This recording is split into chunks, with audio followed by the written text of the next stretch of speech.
विकृत लांडग्यांना ठेचून काढण्याची गरज. कल्याण प्रकरणावर आमदार चित्रा वाघ यांची प्रतिक्रिया. ऑन कल्याण प्रकरण अतिशय माणुसकीला काळीमा फासणारी आणि संतापजनक अशी ही घटना आहे. या नराधमाला फाशीच होणार. आम्ही सर्वजण त्या परिवारासोबत आहोत. या कुटुंबाची भेट घेतली.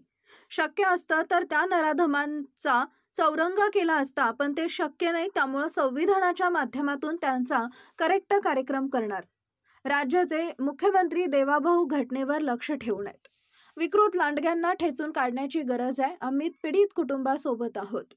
मुलीला वाचवू शकलं नाही याचं दुःख आहे. याची विकृती मोडून काढल्याशिवाय राज्य सरकार किंवा देवाभाऊ गप्प बसणार नाहीत. मागच्या वर्षीच पॉक्सोच्या गुन्ह्यात या आरोपीला बेल मिळाली होती. त्याला मनोरुग्ण असल्याचं सर्टिफिकेट न्यायालयात दाखवलं होतं आणि सुटला होता. मात्र आता तसं होऊ देणार नाही. बहीण आणि त्यांच्या मुलीच्या रक्षणासाठी देवाभाऊ दिवस रात्र काम करत आहेत. देवेंद्र फडणवीस पीडित कुटुंबाला न्याय देतील. संविधानाच्या चौकटीत राहून या आरोपीला फाशीची शिक्षा होणार. दिनभर गए हे देवाभाऊ आले आहेत. एकालाही सोडलं जाणार नाही. 1 तासात गुन्हा नोंदवला गेला आणि काही तासात आरोपीपर्यंत पोलीस पोहोचले. हा सामाजिक प्रश्न अतिशय गंभीर आहे. आपल्या राज्यातील बहिणी आणि त्यांच्या मुली सुरक्षित राहाव्यात यासाठी सरकार प्रयत्न करत आहे. सर्वांचा मोठा बाप देवाभाऊ आहे. ते राज्याचे मुख्यमंत्री आहेत. मनोरुग्णाचं सर्टिफिकेट देणाऱ्या डॉक्टरचा देखील शोध घेतला जाईल. त्याबाबत देखील अधिक तपास केला जाईल. सीमा फासणारी आणि संतापजनक अशी ही घटना आहे. यामध्ये सगळ्यात आधी मी तुम्हाला हे सांगते की या हरामखोर नराधमाला फाशीचं होणार आणि फाशीचं होणार. मी स्वतः याचा फॉलोअप घेणार आहे. माझ्यासोबत इकडच्या स्थानिक आमदार सुलभाताई गायकवाड आहेत. त्या सुद्धा परिवाराच्या संपर्कात आहेत. आमचे अध्यक्ष या ठिकाणी नाना सूर्यवंशी आणि संपूर्ण भाजपाची टीम इथे आहे. पण नाही तर एक व्यक्ती म्हणून आम्ही सगळेजण त्या परिवाराच्या सोबत आहोत. आम्ही सगळेजण मिळून स्वतः त्याचा फॉलोअप घेणार आहोत आणि त्यासाठी या ठिकाणी आज मी कल्याणला आली आहे. त्या परिवाराची आम्ही भेट घेतली. गेल्या 4 दिवसांपासून मला वाटतं बरेच याच्यामध्ये आमच्या स्थानिक आमदार आणि सगळी टीम ही त्यांच्या संपर्कात होती. पोलिसांकडनं सुद्धा माहिती घेतली आहे. अशा नराधमांना शक्य असतं तर चौरंगा केला असता, पण चौरंगा करणं शक्य नाही. त्याच्यामुळे संविधानाच्या माध्यमातून असल्या हरामखोरांचा करेक्ट कार्यक्रम त्या ठिकाणी आम्ही करणार आहोत. हे मला तुम्हाला या ठिकाणी सांगायचंय. राज्याचे मुख्यमंत्री आमच्या सगळ्यांचे लाडके भाऊ देवाभाऊ हे या राज्यातील प्रत्येक बहिणीसाठी आणि तिच्या मुलीच्या संरक्षणासाठी रात्रंदिवस मेहनत करतायत. ते सुद्धा या घटनेवरती लक्ष ठेवून आहेत. संबंधित पोलिसांना त्यांनी सूचना दिलेल्या आहेत आणि म्हणून मला पूर्ण विश्वास आहे की असल्या नराधमांच्या फक्त मुसक्या आवळल्या जाणार नाही, तर असल्या हरामखोरांना फाशीचं होणार. हे तुम्हाला मला या ठिकाणी सांगायचंय. असे विकृत लांडगे समाजामध्ये फिरताना आपल्याला दिसत आहेत. त्यांना ठेचून काढायची जबाबदारी ही आमच्या सगळ्यांची आहे. आम्ही संपूर्णपणे परिवाराच्या सोबत आहोत. सरकार परिवाराच्या सोबत आहे. पोलीस परिवाराच्या सोबत आहेत. असल्या घटनांची पुनरावृत्ती होऊ नये त्यामुळे आम्ही सगळेजण काम करतच आहोत. मला तिथे भेटलेल्या महिलांनाही मी सांगितलंय की तुम्हाला काही संशयास्पद त्या ठिकाणी आठवलं, दिसलं, कोणी नवीन आलेलं दिसलं, काही वेगळ्या नजरेची लोक दिसली, तात्काळ 112 वर फोन करून पोलिसांना इन्फॉर्म करा.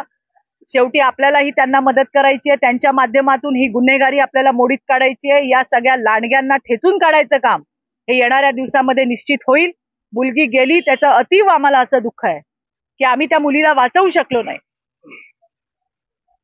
परंतु ज्या हरामखोराने हे काम केलंय आणि त्याला मदत करणारी त्याच्या सोबतची त्याची बायको, हिला सुद्धा त्या ठिकाणी पोलिसांनी ताबडतोब आपल्या ताब्यात घेतलेलं आहे. आताच मी पोलिसांना विचारलं, कोर्टात नेलं होतं. 2 तारखेपर्यंत PCR आहे.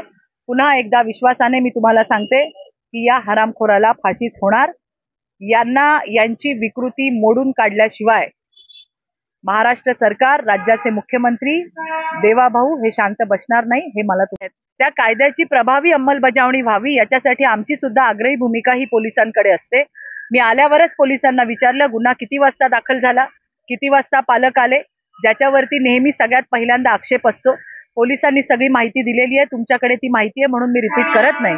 1 तासामध्ये गुन्हा नोंदवला गेला आणि नंतर पुढच्या पोलिसांना मिळणाऱ्या धागेदोऱ्यानुसार काही तासांमध्ये ताबडतोब त्या आरोपीपर्यंत पोहोचण्यात आलं आणि त्यांना अटक झाली आणि त्यांच्यावरती कारवाई झाली. मी पुन्हा एकदा तुम्हाला हेच सांगते, हा सामाजिक प्रश्न आहे, अतिशय गंभीर आहे आमच्यासाठी, अतिशय महत्त्वपूर्ण आहे आमच्यासाठी, अतिशय जिव्हाळ्याचा हा प्रश्न आहे की आपल्या राज्यातल्या बहिणी आणि त्यांच्या मुली सुरक्षित राहाव्या याच्यासाठी सरकार सुद्धा काम करते. मुख्यमंत्री स्वतः या विषयावरती सतत लक्ष ठेवून आहेत, पोलिसांना सूचना देत आहेत आणि त्यामुळे असे कितीही सर्टिफिकेटवाले असले, त्यांच्या मागे कितीही मोठा बाप असला तरी सगळ्यांचा मोठा बाप देवाभाऊ या राज्याचा मुख्यमंत्री आहे आणि बहिणींच्या आणि त्यांच्या मुलींच्या संरक्षणामध्ये आमचा देवाभाऊ कुठल्याही पद्धतीची त्या ठिकाणी गय कोणाची केली जाणार नाही. कोणी कितीही मोठं असू दे, त्याला गाडल्याशिवाय, या विकृतीला गाडल्याशिवाय देवाभाऊ गप्प बसणार नाही, हा आमच्या सगळ्या बहिणींना विश्वास आहे.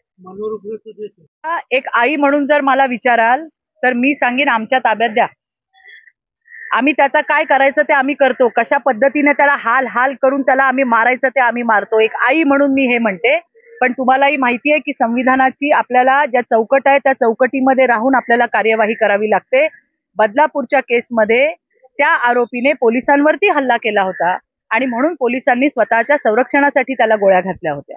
याच्यामध्ये मी तुम्हाला एवढंच सांगते, संविधानाच्या चौकटीमध्ये राहून जी कठोरात कठोर शिक्षा आणि ती म्हणजे फाशी, त्याने एका मुलीचा बळी घेतलाय, एका जीवाला संपवलंय, एक घर उद्ध्वस्त केलंय.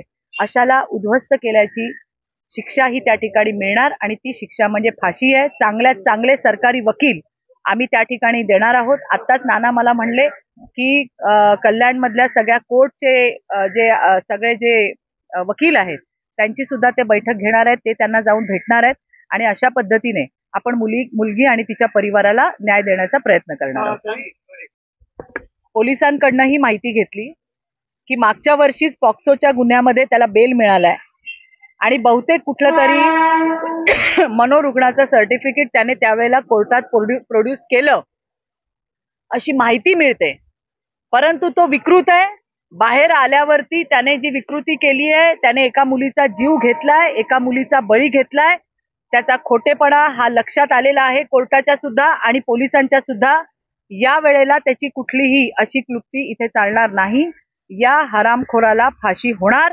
पोलिसांनी त्या पद्धतीने त्यांची कारवाई चालू केलेली आहे. एवढंच नाही, या भागामध्ये आणखीनही असे लोक आहेत, स्थानिक महिलांनी सांगितलं, मुलं येतात, गंजाडी आहेत, आणखीन तिथे उपद्रव करतात, अशांनाही सोडण्यात येणार नाही.